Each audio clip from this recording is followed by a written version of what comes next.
பிரியமானவர்களே, இயேசு கிறிஸ்துவின் நாமத்தில் உங்களுக்கு என் அன்பின் வாழ்த்துக்கள். இந்த நாள் ஜெபிக்கலாமாக நிகழ்ச்சிக்கு உங்களை அன்போடு நான் வாழ்த்தி வரவேற்கிறேன். எப்படி இருக்கிறீங்க? நல்லா இருக்கிறீங்களா? ஆண்டவருக்குள்ளே சந்தோஷமாக இருக்கிறீங்களா? நீங்கள் சந்தோஷமாக ஆசீர்வாதமாக இருக்கணும் அப்படின்னு சொல்லித்தான் ஆண்டவர் இந்த ஜெபிக்கலாம் நிகழ்ச்சியில் உங்களுக்காக ஜெபிக்கிறதுக்குன்னே பிரத்யேகமான டைமை ஒதுக்கி தந்திருக்கிறார். அநேகர் இதன் மூலம் அற்புதங்களை பெற்று மகிழ்ச்சி அடைகிறதை என்னால் பார்க்க முடிகிறது. ஆண்டவருக்கு ஸ்தோத்திரம். போகிற இடமெல்லாம் மக்கள் ஜெபிக்கலாம் நிகழ்ச்சியை பார்க்கறது மாத்திரம் அல்ல, அதில் இயேசு தங்களுக்கு செய்த அற்புதத்தை சொல்லுகிறார்கள். நான் பார்த்துறாத மக்கள் கூட நிறைய பேர் சொல்லும்போது இயேசுவை நான் துதிக்கிறேன். அவர் எவ்வளோ ஆச்சரியமான ஒரு தேவன், அவர் அற்புதங்களை செய்கிற ஒரு கர்த்தர். அவர் இன்றைக்கு கூட உங்கள் வாழ்க்கையில் ஒரு அற்புதத்தை ஆண்டவர் செய்ய போகிறார். அதனால தான் இந்த நிகழ்ச்சியை ஆண்டவர் பார்க்க வைத்திருக்கிறார். இந்த நிகழ்ச்சியை பார்க்குறவங்களுடைய வாழ்க்கையில் உங்களுக்கு ஒரு தேவை இருக்கலாம், ஒரு பிரச்சனை இருக்கலாம். அதில் ஒரு அற்புதம் செய்து உங்களை கர்த்தர் மகிழ பண்ண போகிறார். நீங்கள் இந்தியாவில் எந்த மாநிலத்தில் இருந்தாலும், உலகத்தில் எந்த தேசத்தில் இருந்தாலும் உங்களை நான் இயேசுவின் நாமத்தில் வாழ்த்துகிறேன். இந்த ஜெபத்தில் ஆண்டவர் இவ்வளோ பெரிய காரியம் செய்வதற்கு காரணம், பல மொழி பேசக்கூடிய மக்கள் இந்த ஜெபத்தில் இணைந்திருக்கிறாங்க. இப்படி பல தேசத்திலிருந்தும் பல மொழி பேசக்கூடிய மக்களும் பல சபை பிரிவுகளை சார்ந்தவர்களும் நம்ம ஒன்றிணைந்து ஜெபிக்கிறதுனால அந்த ஜெபம் உலகத்தின் எல்லா தேசத்துலேருந்து பரலோகத்துக்கு நோக்கி போகுதில்ல. அமெரிக்கா, கனடா, அது மாதிரி பல தேசத்துலேருந்து ஜபங்கள் பரலோகத்திற்கு ஒரே டைமில் ஒரே குறிப்பிட்ட காரியத்திற்கு போகும்போது, அந்த ஜப தூபம் தேவனுக்கு முன்பாய் போகும்போது ஆண்டவர் அந்த ஜபத்திற்கு அற்புதமான பதில் தருகிறார். அதை தெளிவாக பார்க்க முடிகிறது. ஆண்டவருக்கு ஸ்தோத்திரம் உண்டாவதாக. இந்த ஜபத்தில் நீங்களே இணைந்திருப்பது ஒரு பெரிய சந்தோஷம். உங்களுடைய சுகம் விடுதலைக்காக ஜெபிக்கும்போது உலகத்தில் பல தேசத்தில் இருக்கிற ஆண்டவருடைய பிள்ளைகளும் உங்களுக்காக ஜெபிக்கிறாங்க. அதனால தான் நிறைய அற்புதங்கள் நடைபெறுகிறது. இயேசு ஜெபத்தை கேட்டு அந்த அற்புதங்களை செய்கிறார். அவர் தான் உங்களுக்காக சிலுவையில் மரித்து உயிர்த்தெழுந்தவர். அவர் உங்களை நேசிக்கிறார். இன்றைக்கும் கூட உங்களுக்கு ஒரு அற்புதம் செய்ய போகிறார். சரி, தாய் மறந்தாலும் தந்தை மறந்தாலும் இயேசு உங்களை மறப்பதில்லை.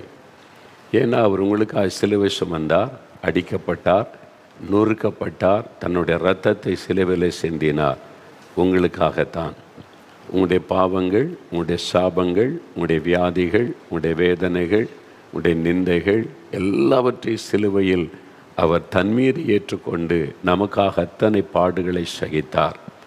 மரணத்தை ஜெயித்து உயிரோடு எழுந்து இன்றைக்கு அவருடைய கரத்திலே தழும்புகள் இருக்கிறார். அந்த ஆணி பாய்ந்த காய தழும்புகள், அவருடைய தழும்புகளால் தான் சுகமாகிறோம் என்று வேத வசனம் சொல்லுகிறது. நாம் ஜெபிக்கும்போது அவருடைய தழும்புள்ள கரத்தினால் தொட்டு சுகம் தருகிறார். இப்போ ஒரு 5 சாட்சிகளை நான் வாசிக்க போகிறேன். எப்படி இயேசுவிடமிருந்து உங்கள் அற்புதம் பெற்றுக்கொண்டாங்க. நீங்களே இருக்கிற இடத்துல ஜெபிக்கும்போது உங்களுக்கு அற்புதம் நடக்கும். அவங்களுடைய அனுபவத்தை எழுதி இருக்கிறதை நீங்கள் கேட்கும் பொழுதே உங்களுக்குள்ள ஒரு விசுவாசம் உண்டாகும். அப்போ ஆண்டவர் எதிர்பார்க்கிற ஒரே ஒரு விஷயம் என்னென்னா விசுவாசம். விசுவாசத்தோடு இயேசுவை கூப்பிட்டா நீங்கள் அற்புதத்தை பெற்றுக்கொள்ள முடியும். அதுக்கு தான் இந்த சாட்சிகளை உங்களுக்கு வாசிக்கிறேன். அவங்க அற்புதத்தை பெற்றுக்கொண்டவர்கள் எங்களுக்கு தெரியப்படுத்தி, அவங்களோட நாங்கள் ஃபோனில் பேசி அந்த நடந்த காரியத்தை உண்மைதான் என்பதை அறிந்த பிறகு தான் அந்த சாட்சிகளை உங்களுக்கு முன்பாக நாங்கள் கொண்டு வருகிறோம். அவனுடைய பெயர் மாத்திரம் அல்ல, அவருடைய முழு முகவரி, ஃபோன் எல்லாமே எங்கள்கிட்ட உண்டு. அவங்க எழுதினது சொன்ன காரியத்தை தான் உங்களுக்கு வாசிக்கிறோம். பாருங்கள், சகோதரி லோகாம்பாள், திண்டுக்கல்லிருந்து சகோதரி லோகாம்பாள் என்கிற ஒரு சகோதரி ஒரு சாட்சி எழுதியிருக்கிறாங்க. என்னுடைய மகன் 25 வருடமாக மது அருந்தும் பழக்கத்திற்கு அடிமையாக இருந்தான். தினமும் குடித்துவிட்டு எங்கள் வீட்டில் அதிகமாக சண்டை போடுவான். வீட்டில் உள்ள பாத்திரங்களை எல்லாம் உடைப்பான். கெட்ட வார்த்தைகளை பேசி எல்லாரையும் தாறுமாறாக திட்டுவான். இதனால் ஒரு நாள் கூட நிம்மதியே இல்லாமல் நான் தினமும் அழுது கொண்டே இருப்பேன். இப்படிப்பட்ட சூழ்நிலையில் கடந்த 2022 வருடம் மார்ச் மாதத்தில் அதிகமாக மது அருந்தியதால் அவனுடைய கல்லீரல் அதிகமாக பாதிக்கப்பட்டு மிகவும் ஆபத்தான நிலையில் ஆஸ்பத்திரியில் அவன் அனுமதிக்கப்பட்டான். பரிசோதித்த மருத்துவர், உங்களுடைய மகன் அதிகமாக குடித்ததால் அவனுடைய கல்லீரல் அதிகமாக பாதிக்கப்பட்டு விட்டது, இன்னும் 6 மாதம்தான் உங்களுடைய மகன் உயிரோடு இருப்பார் என்று கூறிவிட்டார். இப்படிப்பட்ட சூழ்நிலையில் அதே மாதம் 4 தேவனுடைய கூடாரத்தில் நடைபெற்ற திறப்பின் வாசல் உபவாச ஜெபத்திற்கு என்னுடைய மகனை அழைத்து கொண்டு வந்தேன். ஜெப நேரத்தில் மிகவும் அழுது ஜெபம் செய்தேன். இறுதியாக நீங்களும் என் மகன் தலையில் கை வைத்து ஜெபித்துவிட்டு, உங்கள் மகனுக்கு எந்த வியாதியும் இல்லை, இயேசு சுகமாக்கிவிட்டார், விசுவாசத்தோடு போங்கள் என்று சொன்னீர்கள். அதே போல் ஜெபித்துவிட்டு சென்ற அந்த நாளிலிருந்து என் மகனின் சரீரத்தில் நல்ல முன்னேற்றம் ஏற்பட்டு பூரண சுகம் வந்துவிட்டது. ஜெபித்துவிட்டு சென்ற சில நாட்களில் இருந்து என்னுடைய மகன் குடிப்பதை நிறுத்திவிட்டான். இப்பொழுது என்னுடைய மகன் மது அருந்தும் பழக்கத்தை நிறுத்தி 3 வருடமாகிறது. ஜெபத்தை கேட்டு மரணத்திற்கு நாள் குறிக்கப்பட்ட நிலையில் இருந்த என் மகனின் மரண வியாதியை நீக்கி 25 வருடமாக இருந்த குடிப்பழக்கத்திலிருந்து விடுதலை தந்து என்னுடைய மகனை வாழ வைத்த இயேசுவுக்கு மனதார நன்றி செலுத்துகிறேன். 25 வருஷம் குடிப்பழக்கம், அதனால் கல்லீரல் பாதிக்கப்பட்டு விட்டது. நான் 6 மாதம்தான் உயிரோடு இருக்க முடியும், டாக்டர்ஸ் கண்டிஷன்னு சொல்லிட்டாங்க. அது இடையில் அவங்க ஜெபிப்பதற்கு திறப்பின் வாசல் ஜெபத்திற்கு வந்து கண்ணீர் விட்டு அழுதி ஜெபித்தார்கள். ஒரு ஆத்மாவுக்காக தன்னுடைய மகன் குடிப்பழக்கத்திலிருந்து விடுதலை அடையணும், சுகம் அடையணும் என்பதற்காய் தாய் உத்தரவாதம் எடுத்து கண்ணீர் விட்டு ஜெபித்தார்கள். கர்த்தர் அந்த ஜெபத்தை கேட்டார். அப்போ உங்களுடைய குடும்பத்தில் யாரோ ஒருத்தர் வியாதிப்பட்டிருக்கிறாங்க, பாவத்துக்கு அடிமைப்பட்டு இருக்காங்கன்னா நீங்கள் உத்தரவாதம் எடுத்து பாரம் எடுத்து ஜெபிக்கணும். என் கணவர், என்னுடைய மகன், என்னுடைய மகள், என் சகோதரன், ஆண்டவரே அவங்களுக்காக நான் திறப்பில் அந்த உத்தரவாதம் எடுத்து பாரத்தோடு ஜெபிப்பார். அந்த ஜெபத்துக்கு ஆண்டவர் பதில் தருவார். இன்றைக்கு நீங்கள் ஜெபிங்க, உங்கள் வீட்டில் இதே மாதிரி அற்புதங்கள் நடக்கும். 2வது சகோதரி விமலா ஜெயபால் கோயம்புத்தூர்லேருந்து எழுதியிருக்கிறாங்க. இவங்களுக்கு ஒரு அற்புதம் நடந்திருக்கு பாருங்களேன். என்னுடைய வலது காதின் அருகே 20 வருடமாக ஒரு சிறிய கோலி குண்டு அளவில் ஒரு கட்டி இருந்து வந்தது. வலது காது பக்கம் 20 வருஷமாக. ஆரம்பத்தில் அந்த கட்டியில் எந்த வலியும் இல்லாதிருந்தது. கட்டியை பார்க்கும்போது என்னுடைய உறவினர்கள் மருத்துவமனைக்கு சென்று சிகிச்சை செய்யுங்கள் என்று கூறுவார்கள். ஆனாலும் இயேசு எனக்கு சுகம் தருவார் என்ற விசுவாசத்தோடு மருத்துவமனைக்கு நான் செல்லவில்லை. இப்படிப்பட்ட ஒரு சூழ்நிலையில்தான் கடந்த ஜூலை மாதத்தில் முன்பு இருந்ததை விட கட்டி மேலும் பெரிதாகிவிட்டது. அந்த கட்டியிலிருந்து வலி எடுக்க ஆரம்பித்தது.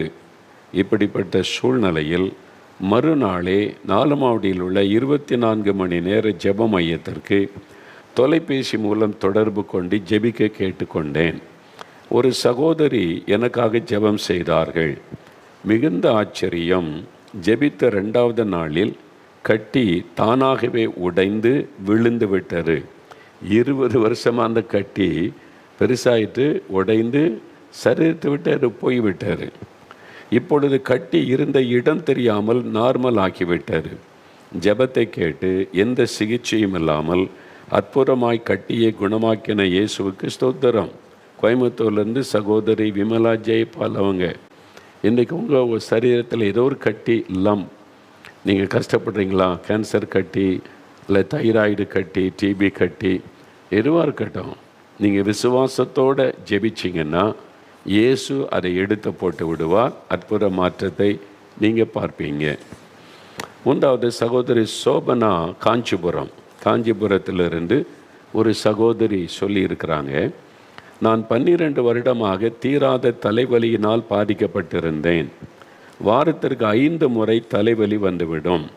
தலைவலி வந்துவிட்டால் சில நேரங்களில் சுருண்டி கீழே விழுந்து விடுவேன். அநேக நேரம் தலைவலி தாங்க முடியாமல் ஒரு துணியை தலையில் இறுக்கி கட்டியிருப்பேன். தலைவலியின் நிமித்தம் வீட்டு வேலைகளையும் ஒழுங்காக செய்ய முடியாது. வேலைக்கும் என்னால் செல்ல முடியாது.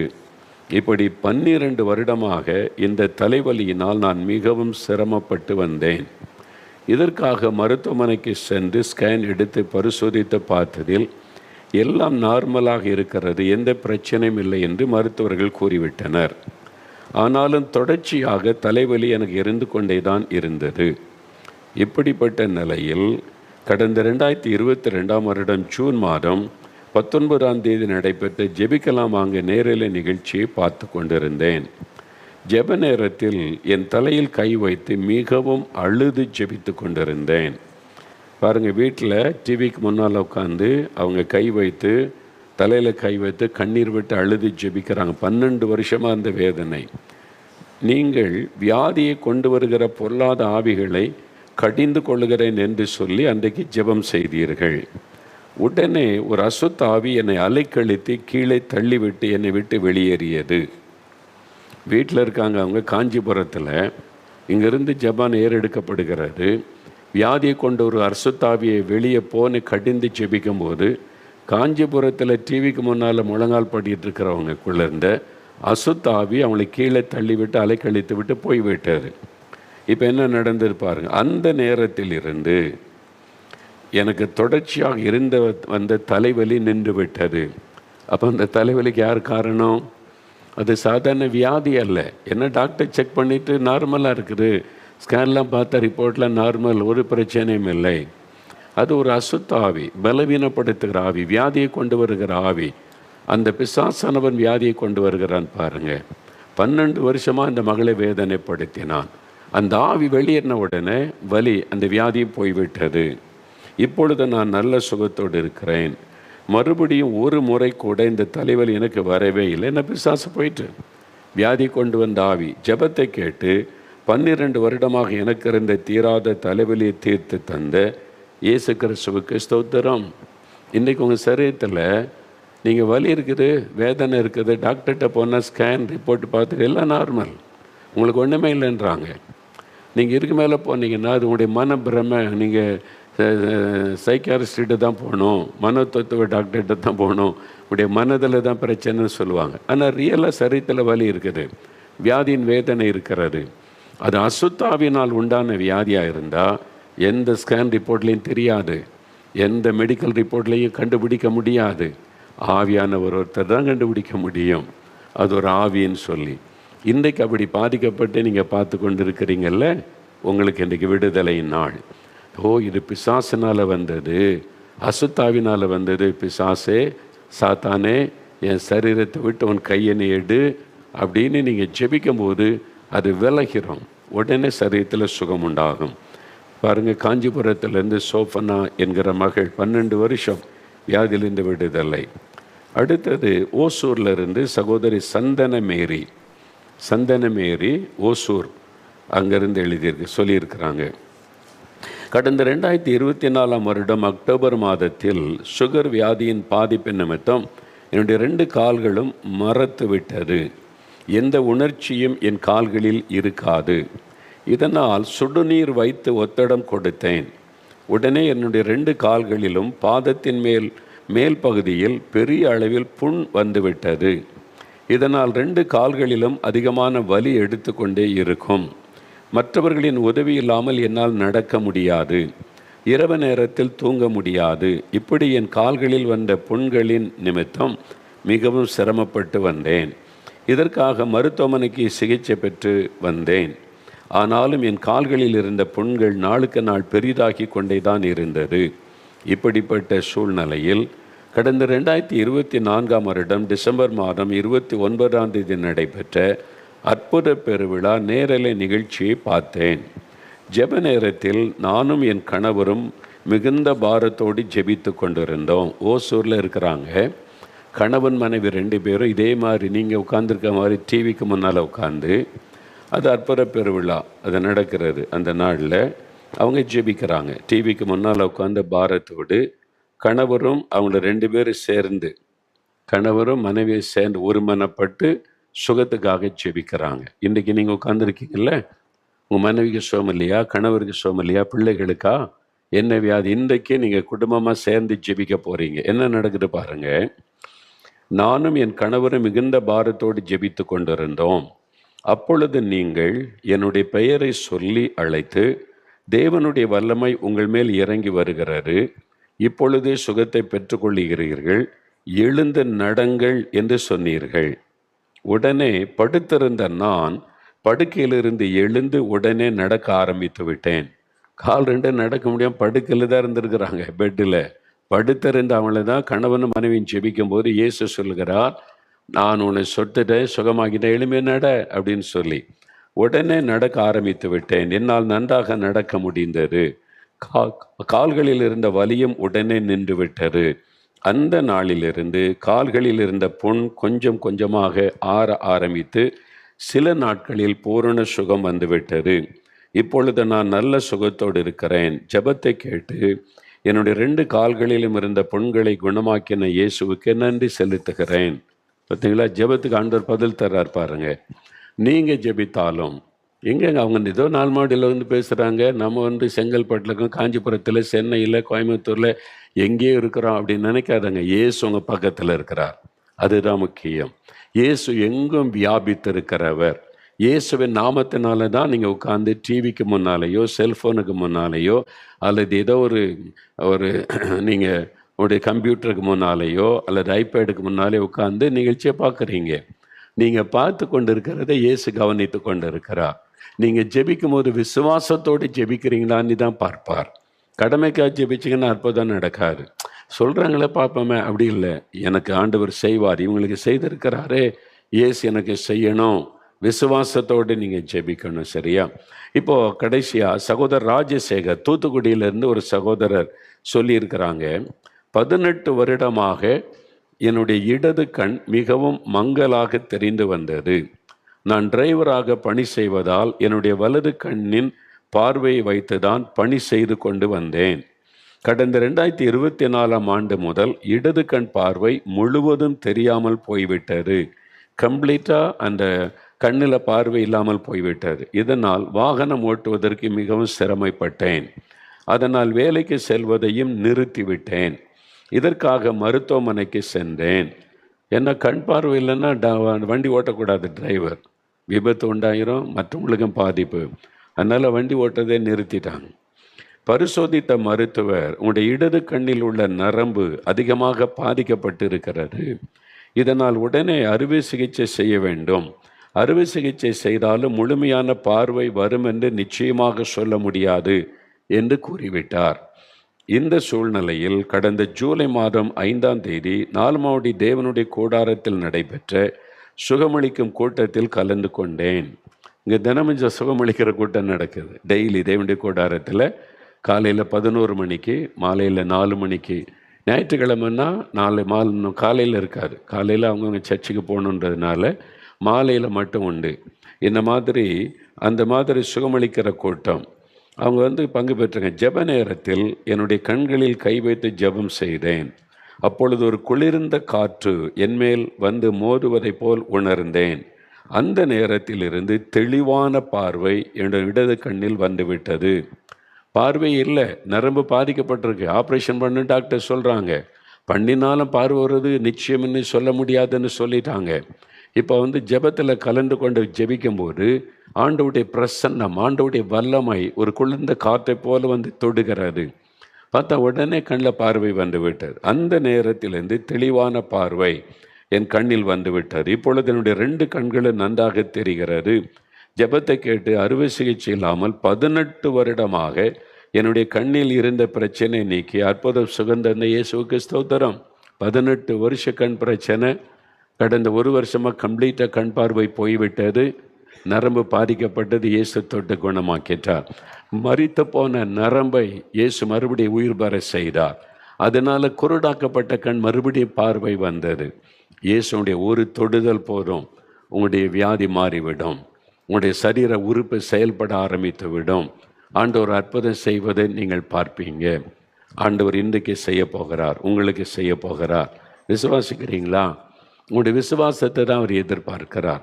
இப்போ நம்ம ஜெபிக்க போகிறோம். இந்த ஜெபத்துக்கு பிறகு தான் வீடியோவில் இன்றைக்கு வித்தியாசமான ஒரு சாட்சியை நீங்கள் பார்க்க போகிறீங்க. அதனால் இப்போ ஜெபம் பண்ணிடலாம். அதுக்கு பிறகு வீடியோவில் ஒரு சாட்சியை நீங்கள் பார்க்க போகிறீங்க. அது வித்தியாசமானது. அதனால் இப்போ நம்ம ஜெபிக்க போகிற சுகத்துக்காக முடிந்தால் முழங்கால் படியிட்டு கொள்ளுங்க. இல்லை எனக்கு முழங்காலில் நின்று பழக்கம் இல்லைங்கன்னா உட்கார்ந்து கொள்ளுங்க. ஆனால் நீங்கள் கண்களை மூடி ஜெபிக்கணும் விசுவாசத்தோட. உங்களுடைய கண்ணை எதுக்கு மூட சொல்கிறோம் அப்படின்னு சொன்னால், நீங்கள் அப்படியே பறக்க பார்த்துக்கிட்டு அப்படியே ஜெபிச்சா பிரயோஜனம் இல்லை. ஒரு மனமாக கவனமாக நீங்கள் ஜெபிக்கணும், கருத்தாக ஜெபிக்கணும். அப்போ கண்ணை மூடும்போது இயேசுவை மட்டும் நீங்கள் மனதில் நினைத்து, இயேசுவை இவங்களுக்கெல்லாம் சுகம் கொடுத்துருக்கிறீங்க, 18 வருஷம் கண் பிரச்சனையை மாற்றி இருக்கிறீங்க, கால்கள் அற்புத சுகம் கொடுத்து படுக்கையில் இருந்தவங்களை எழுப்பி நடக்க பண்ணி இருக்கிறீங்க, 12 வருஷம் தலைவலியை மறைந்து போக பண்ணி இருக்கிறீங்க, 20 வருஷமாக அந்த கட்டியை ஆண்டவர் எடுத்து போட்டீங்க, 25 வருஷமாக அந்த கல்லீரலை சுகமாக்கி நீங்கள் சுகம் கொடுத்து குடி பழக்கத்தை இந்த விடுதலையாக்கி கல்லீரை சுகமாக்கிருங்க. எனக்கு ஒரு அற்புதம் செய்யணும், இயேசுவை இன்றைக்கு எனக்கு செய்யுங்க அப்படின்னு நீங்கள் ஜெபிக்க போகிறீங்க. கண்களை மூடி இயேசுவை மனதில் நினைத்து ஜெபிக்கணும். நல்ல கவனிங்க. மதுபான பழக்கம், போதை வஸ்துகள், புகைப்பிடிக்கிற பழக்கம், ஏதோ ஒரு பாவ பழக்கத்தையும் அடிமையாக இருக்கீங்கன்னு வைங்க. இருதயத்தில் கை வைத்து இயேசுவை என் பாவத்தை மன்னிங்க, எனக்கு பாவத்தில் இந்த விடுதலை கொடுங்க, என்னுடைய பாவத்துக்காக சிலுவையில் நீங்கள் மறிச்சீங்க, உங்கள் ரத்தத்தை சிந்தினீங்க, அதனால் எனக்கு பாவத்தை மன்னிச்சு பாவத்தை இந்த விடுதலை கொடுங்க அப்படின்னு இருதயத்தில் கை வைத்து ஜெபிக்கணும். இனி இந்த பாவம் வேண்டாம், மதுபானம் வேண்டாம், சூதாட்டம் வேண்டாம், போதை வஸ்துகள் வேண்டாம், புகைப்பிடிக்கிற பழக்கம், இந்த மாதிரி தவறான பழக்கங்கள் வேண்டாம், எனக்கு விடுதலை கொடுங்க அப்படின்னு ஜெபிக்கணும். வியாதியோடு இருந்தீங்கன்னா வியாதியுள்ள இடத்துல கை வைங்க. கண்ணில் சுக வேணும்னா அங்கே கை வைங்க. காதில் சுக வேணும்னா காதில் விரல் வைத்து கொள்ளுங்க. உங்களுக்கு இருதயத்தில், லங்ஸில், லிவரில் எங்கே பிரச்சனையோ வலியோ அல்லது கட்டி இருக்கிறோ அங்கே கை வைத்து கொள்ளுங்க. அப்படி இல்லைன்னா அவனுடைய இருதயத்தில் கை வைத்து கொள்ளுங்க. இயேசுவே என்னை தொடுங்க, என்னை சுகமாக்குங்க அப்படி சொல்லலாம். ஒருவேளை உங்களுக்கு வேலை வேணும், கடன் பிரச்சனை மாறணும், குடும்பத்தில் சமாதானம் வரணும், இது மாதிரி சில பிரச்சனைகள் இருந்தால் இருதயத்தில் கை வைத்து இயேசுவை என் குடும்பத்தில் ஒரு அற்புதம் செய்யுங்க, இந்த போராட்டம் மாறட்டும், பயம் மாறட்டும், பிசாசின் கிரியை அழியட்டும், விடுதலை உண்டாகட்டும், கடன் பிரச்சனை நீங்கட்டும், வறுமையை மாற்றுங்க, வேலைக்கு வழி தரங்க, திருமண காரியம், கற்பத்தின் கனி, குழந்தை செல்வத்துக்குன்னா கணவன் மனைவி இருந்தீங்கன்னா சேர்ந்து கைப்பிடித்து ஜெபம் பண்ணுங்க. அப்படி இல்லைன்னா நீங்கள் ஒரு ஆள் தான் இருக்கீங்கன்னா அப்படியே நெஞ்சு பகுதியில் கை வைத்து என்னை ஆசீர்வதிங்கன்னு சொல்லுங்கள். சின்சியராக ஜெபிக்கணும். அவ்வளோ 5 நிமிஷம்தான் நீங்கள் ஜெபிக்க போகிறீங்க. முழங்கால் போட்டிங்களா, கண்களை மூடிட்டீங்களா, இப்போ ஜெபிக்க போகிறீங்க. இயேசுவே உமக்கு ஸ்தோத்திரம், இவ்வளோ பேருக்கு அற்புதம் செய்தீங்களே ஸ்தோத்திரம், இத்தனை பேரை குணமாக்கினீங்களே ஸ்தோத்திரம், எனக்கு ஒரு அற்புதம் செய்யுங்க, என்னை தொடுங்க, எனக்கு விடுதலை கொடுங்க, என் கணவருக்கு விடுதலை கொடுங்க, என் பிள்ளைகளுக்கு விடுதலை கொடுங்க, இயேசுவே என் பாவங்களை மன்னிங்க. ஜெபிங்க ஜெபிங்க, வாய் திறந்து ஜெபிங்க. இயேசுவே என் பாவத்தை மன்னிங்க, பாவத்தில் இந்த விடுதலை கொடுங்க, இனி இந்த மதுபானம் எனக்கு வேண்டாம், என்னால் விட முடியல, எனக்கு விடுதலை கொடுங்க, இந்த போதை வஸ்துகளை என்னால் விட முடியல, எனக்கு விடுதலை கொடுங்க, ஐயோ இந்த போதை அந்த பொருட்களை நான் பயன்படுத்த ஆரம்பிச்சுட்டேன், என்னால் முடியல, இயேசுவே விடுதலை கொடுங்க. ஜெபிங்க. மகனுக்காக தாய் ஜெபிங்க, கணவருக்காக மனைவி ஜெபிங்க, இயேசுவே விடுதலை கொடுங்க, இந்த பாவ கட்டுகள் அறுக்கப்பட்டு விடுதலை கொடுங்க, இயேசுன்ற பெயரை சொல்லுங்க. இயேசுவே உள்ளத்தில் வாரும், இயேசுவே வந்து பாவத்தை மன்னியும், விடுதலை கொடுங்க, சமாதானம் கொடுங்க, ஜெபம்னுங்க. இயேசுவே சுகம் கொடுங்க, இயேசுவே என்னை தொடுங்க, இயேசுவே இந்த வியாதியை எடுத்து போடுங்க, கேன்சரை எடுத்து போடுங்க, இந்த ஆர்த்தரைட்டிஸை எடுத்து போடுங்க, இயேசுவே இந்த கழுத்தில் இருக்கிற கட்டியை மறைய பண்ணுங்கப்பா. ஆண்டவரே எல்லாம் பாதிக்கப்பட்ட சிறுநீரகத்தை தொடுங்க, என் லங்ஸை தொடுங்க, என் லிவரை தொடுங்க, சொல்லுங்க சிறுநீரகத்தை தொடுங்க ஆண்டவரே. டயாலிசிஸ் வேண்டாம்ப்பா, நீங்க தொட்டு எனக்கு சுகம் கொடுத்துருங்க. உங்களால் மரித்து போன உறுப்புக்கு சுகம் கொடுக்க முடியும். மரித்து போன என்னுடைய சிறுநீரகத்தை தொடுங்க, அது செயல்படட்டும் இயேசுவின் நாமத்தில். கண்களை புது கண்களா மாற்றுங்க, செவிட்டு காதுகள் திறக்கப்படட்டும். என் குழந்தைக்கு சுகம் கொடுங்கப்பா, என் குழந்தை நார்மல் ஆகட்டும், விடுதலை உண்டாகட்டும். ஜெபிங்க ஜெபிங்க. ஆண்டவரே நல்ல வேலைக்கு எனக்கு வழி திறந்து கொடுங்க, என் கடன் பிரச்சனையை மாற்றுங்க, பிஸ்னஸ் ஆசீர்வதிங்க, பிள்ளைக்கு நல்ல குடும்ப வாழ்க்கை அமைச்சு தாங்க, திருமண காரியத்தை வாய்க்க பண்ணுங்க.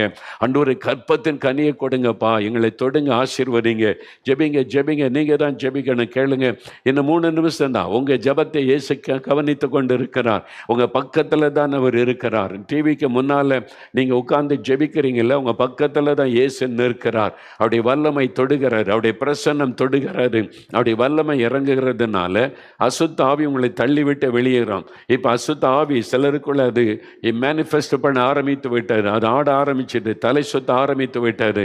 இயேசுன்ற பெயரை சொல்ல சொல்ல அந்த ஆவியால் இருக்க முடியல, பயந்துறாருங்க, தன்னால் போயிடும். அது கீழே தள்ளிட்டு போனாலும் அவங்க உடனே எழும்பிடுவாங்க. நீங்கள் பயந்து எதுவும் செஞ்சிடாதுங்க, அமைதியாக இயேசுவை ஸ்தோத்திரம் மட்டும் பண்ணுங்க. இயேசுவின் நாமத்தினாலே பொருளாத ஆவிகள் விலகுகிறது, அந்த பில்லிசுனி ஆவிகள் விலகுகிறது, பாவத்துக்கு அடிமைப்படுத்தின ஆவிகள் இயேசுவின் நாமத்தில் விலகுகிறது, நோய்களை கொண்டு வந்த அசுத்த ஆவிகள் இயேசுவின் நாமத்தில் விலகுகிறது. இப்போ உங்களை தள்ளிவிட்டு அது வெளியேறுகிறது. இப்போ சரீரத்தில் விடுதலை, சரீரத்தில் விடுதலை. உங்களுடைய வீட்டுக்குள் ஒரு மாற்றம் உண்டாகிறது.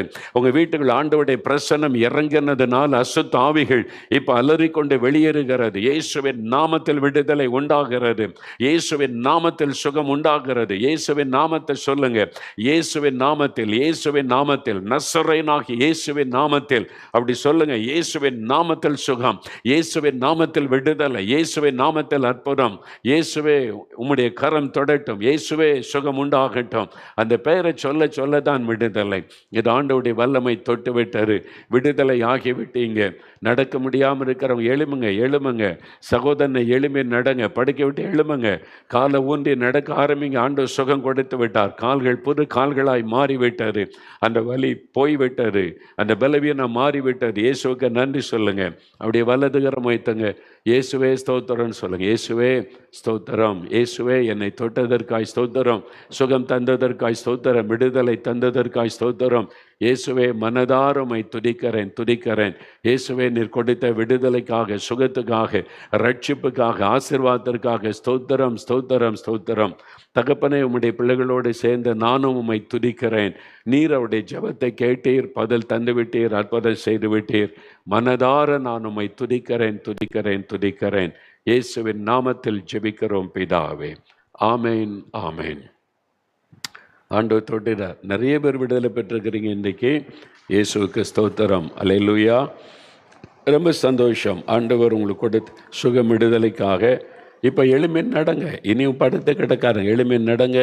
இதுவரை செய்ய முடியாததை செய்து பாருங்கள். கண்களில் மாற்றம், காதுகளில் மாற்றம், சரீரத்தில் அற்புத மாற்றம் உண்டாயிருக்கிறது. இயேசுவை துதிங்க. நீங்கள் பெற்றுக்கொண்ட சுகத்தை எங்களுக்கும் தெரியப்படுத்துங்க.